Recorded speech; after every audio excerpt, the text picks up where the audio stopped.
दोस्तों, एक जो न्यूज़ है, जो काफ़ी फ्लोट कर रहा है सोशल मीडिया पे और सोशल मीडिया पे कई लोगों ने इस पे वीडियो बनाया है और ये बनाया कि अचानक से ऐसा क्या हो गया कि सारे मीडिया जो हैं, जो पहले मीडिया हाउसेस को देखेंगे, जो मोदी सरकार को जो प्रेज़ करती थी, उनके जो स्कीम्स होते थे, उनके कार्य हैं, उनको हमेशा प्रेज़ करती थी, अचानक से क्यों विरोधी हो गए? उसके साथ ही एक और फ्लोट हो रहा है कि मतलब फिर जो योगी आदित्यनाथ की सरकार है उनको गिराने का प्रयास किया जा रहा है और उसके कारण भी कुछ अजीब-अजीब से दिए गए हैं जिसको मैं अपने इस वीडियो में बताने का प्रयास करूंगा कि आखिर क्या वजह है कि योगी आदित्यनाथ के जो सरकार है उसको बोल रहे हैं कि सरकार ये गिर सकती है या गिराने का प्रयास किया जा रहा है। ऐसा क्या है? देखिए, तार ऐसे चीजें हैं जो आप जोड़ने का प्रयास करेंगे तो कई चीजें जुड़ जाएंगी और तार को जोड़ने के बाद जो सोशल मीडिया पे चल रहा है तो उसको मैं एनालिसिस करने का प्रयास करूंगा कि मैं इसके बारे में जो खबरें चल रही है क्या सोचता हूं और मेरे हिसाब से क्या हो सकता है। सबसे पहले आप देखिए, दो तीन चीजें हैं जिसमें मैंने एक ब्रिजभूषण शरण सिंह का एक जो स्टेटमेंट आया उसके बारे में भी मैंने कल अपने एक सोशल मीडिया अकाउंट पे 5 मिनट का वीडियो बनाया था तो डाला था। इस पे नहीं डाला, लेकिन मैंने आपको बताया। अब कहानी शुरू होती है कि अचानक से यूपी में, एक तो देखेंगे कि यूपी में एक पहले पहले क्षत्रिय जो थे उनका एक सम्मेलन हुआ, बीजेपी के लोग ऐसा बताया उसमें। उसके बाद ब्राह्मण समाज ने अपना सम्मेलन किया। उसके बाद अचानक से ब्रिजभूषण शरण सिंह का स्टेटमेंट आने लगता है। ये सब चीजें जो हैं आप जोड़ने का प्रयास करेंगे, उसमें भूषण शरण सिंह बोलते हैं कि मैं 2014 में कि मैं क्यों पॉलिटिक्स में मैं चुनाव लड़ने को, उसी समय मैं चुनाव नहीं लड़ना चाहता था। तो ये जो चीजें चल रही है उसकी वजह क्या है? उसमें अर्णव गोस्वामी का भी आपने देखा होगा कि काफी मुखर हो गए हैं मोदी गवर्नमेंट को विरोध करने में। ऐसा काफी आपको वीडियोस मिल जाएंगे। अब सच्चाई क्या है वो बताने का मैं प्रयास करूंगा। अर्णव गोस्वामी के बारे में पहले बोल चुका हूं, मैं पहले वीडियो बनाया था तो मैं बताया है कल कि मुझे ऐसा नहीं लगा किसी भी एंगल से। एज ए पत्रकार, अगर आपको लग रहा है कि कोई चीज गलत हो रहा है तो बताना भी चाहिए। और जहां पे मान लीजिए कि मोदी सरकार जैसे जो लोग बोल रहे हैं कि किसान आंदोलन हो गया या सीए पे किस तरह अर्णव गोस्वामी ने विरोध किया था आज के, तो वहां पे मैं भी मानता हूं कि कहीं ना कहीं किसान आंदोलन में ऐसे लोग थे जो, और सबसे पहली बात तो किसान पूरे भारत के किसान तो थे नहीं, और किसान आंदोलन में ऐसे लोग थे जो कई बार लगता है कि मुझे फिक्स है, क्योंकि जो वो चाहते थे, जो कांग्रेस के टाइम में उससे बढ़ा के बीजेपी लेके आई, उनके लिए लेके आई, 3 कानून लेके आए, लेकिन उनको अच्छा नहीं लगा। आज उसकी खामियाजा भी भुगत रहे हैं। तो हम डिटेल में नहीं जाएंगे, मोटा मोटी बताने गया। तो वहां पे मुझे भी लगता है कि मैं अर्णव गोस्वामी सही बोल रहा था, क्योंकि ऐसे किसान नहीं जो भारत का झंडा जो है लाल किले से उतार कर और किसान आंदोलन का झंडा फहरा दें, और किस तरह से दिल्ली में वो ट्रैक्टर चलाए। तो ऐसे किसान अगर बोलते हैं कि किसान और जवान ही संभालते हैं और किसान का बेटा ही जवान जो सरहदों पे जाता है, तो वही बेटा जो उसी झंडे के लिए अपनी अपनी लाइफ को सेक्रीफाइस कर देता है, फिर तुम उस झंडे की इतना अपमान कैसे कर सकते हो? तो आप मान के चलिए ये किसान आंदोलन उस तरह से नहीं था जिस तरह के बताया जाता था। सीए के बारे में जानते हैं कि किस तरह से एक मुस्लिम जो जनता है उनके अंदर डाला गया कि भाई ये तुम्हारी नागरिकता खत्म हुई, सीए लागू है, कोई किसी की नागरिकता तो गई नहीं। तो वहां पे तो वो ठीक थे, लेकिन अभी जो यहाँ पे मध्य प्रदेश में जिस तरह इंदौर में पानी से देहांत हो गया, उसके बाद से कैलाश विजयवर्गीय का जिस तरह से मतलब बेतुका सा बयान आया, तो ऑब्वियसली उनको कटघरे में खड़ा करना चाहिए। उसमें सवाल पूछने में क्या अधिकार है? जो बीजेपी के समर्थक है, जरूरी नहीं है कि मतलब वो हर बात का समर्थन करते हैं। अगर मैं बीजेपी को वोट देता हूं, मैं बीजेपी का समर्थन कई बार मोदी जी के करता हूं, अगर तो इसका मतलब ये नहीं कि मैं उनके हर बात में जाके, अगर वो गलत भी कर रहे हैं तो अब आइए, कांग्रेस का कोई गुलाम मान ही सकता नहीं है। देखिए, अगर भक्त भी माने तो भक्त क्या होता है, भगवान से सवाल भी पूछता है कि भाई इतना कर्म किया, मेरे साथ ऐसा क्यों हो रहा है। गुलाम को अधिकार नहीं होता सवाल पूछने का। कभी देखा है गुलाम को कि मेरे साथ ऐसा क्यों हो रहा है? लेकिन भगवान की जो भक्ति करता है ना, वो भगवान से भी सवाल करने लगता है कि भाई इतना तो भक्ति किया मैंने, आपने मेरे साथ अच्छा नहीं किया, या आप अच्छा नहीं कर रहे हो, या मुझे मेरे साथ अच्छा होना चाहिए। ऐसा तो होता ना।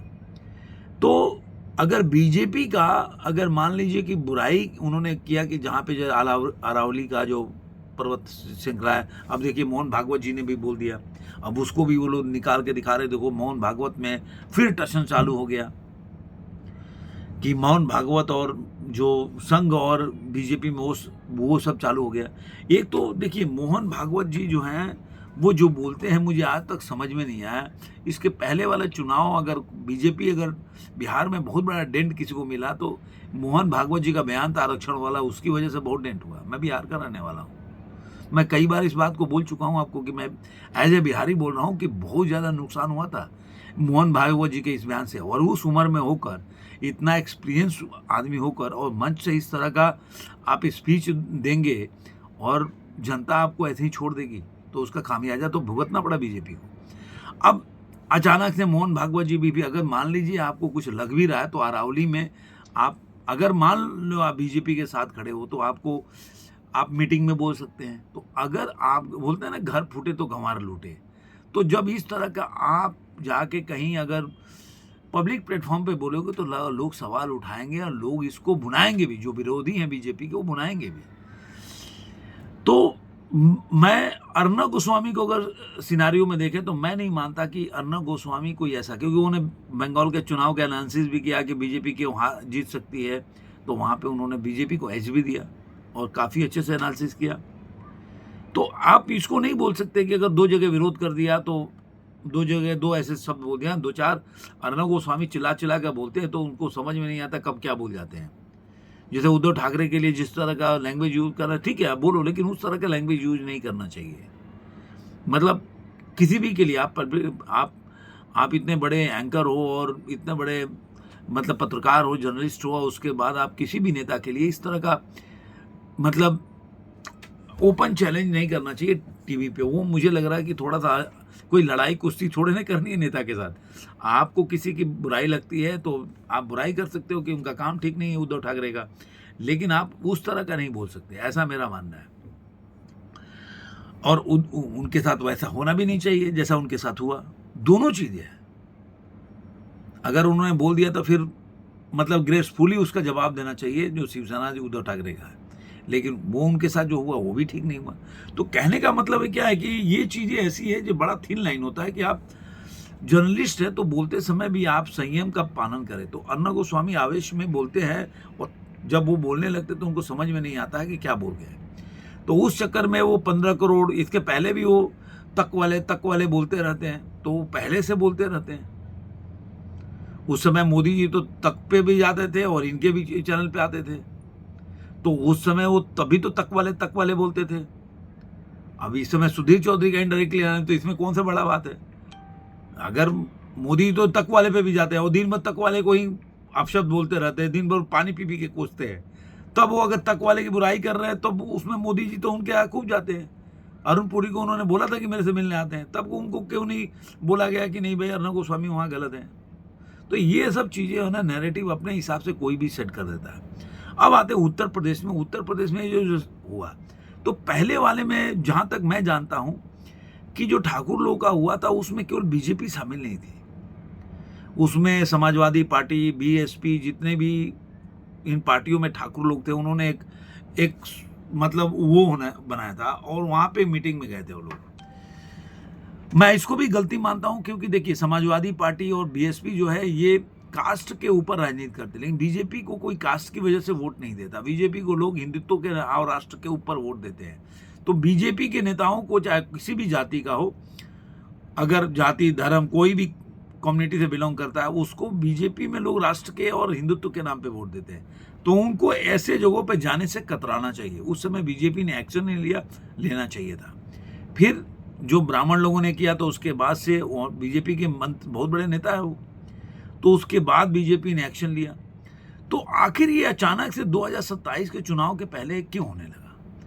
और सबसे बड़ा ट्विस्ट मेरे को थोड़ा सा अटपटा लगा, वो बोल सकता हूं कि ब्रजभूषण शरण सिंह का, वो हमेशा से इनडायरेक्टली वो योगी जी का विरोध करते रहे, इसमें कोई दो राय नहीं है। बीच में उनके बेटे गए वहाँ से मिल उल के, जो भी वो आए, उसके बाद ये बोलने लगे कि नहीं बड़ा आदमी झुकता है, छोटा आदमी क्या झुकेगा, ऐसा वैसा बोल के। तो मैं तो ऐसे मानता हूँ, ऐसे आदमी को जैसे जैसे आप सिद्धू को मानते हैं ना, सिद्धू बड़बोला आदमी, तो सिद्धू भी बड़ा आदमी, क्रिकेटर थे बहुत बड़े, और वो अपने को समझते थे कि मैं सीएम से कम नहीं हूँ। बीजेपी ने जिस तरह से उनको भी बाहर किया, वैसे ही इनको भी बाहर करना चाहिए। एक सीट जाने से कुछ होता नहीं है, लेकिन इनके हम ना अलग लेवल पे है। अरे तुम योगी जी को छोड़ के अखिलेश यादव के चाटुकारिता करने लगे हो और बोलते हो कि मैं बहुत बड़ा लीडर हूं, मेरे को कोई पूछता नहीं है, राम मंदिर में बुलाया नहीं। अरे हो कौन तुम यार?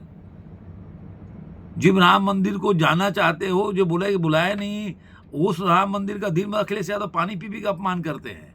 और उस बंदे को केवल क्योंकि तुम बोलो स्वार्थी हो, तुम्हारे में कोई ऐसा नहीं है कि तुम में ऐसा कुछ नहीं है कि तुम बोलोगे कि नहीं मैं ऐसे ही सैद्धांतिक हूं, मैं ऐसा कर रहा हूं।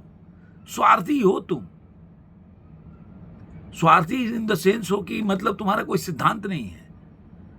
अगर अपने को क्षत्रिय बोलते हो तो जो अपने को क्षत्रिय मानता हो उसका सिद्धांत होना चाहिए, तुम्हारा तो कोई सिद्धांत नहीं है। तुम अखिलेश यादव को पता नहीं कितना मतलब ताड़ पे चढ़ा देते हो और उसके बाद बीजेपी से बार्गेनिंग करने का प्रयास करते हो।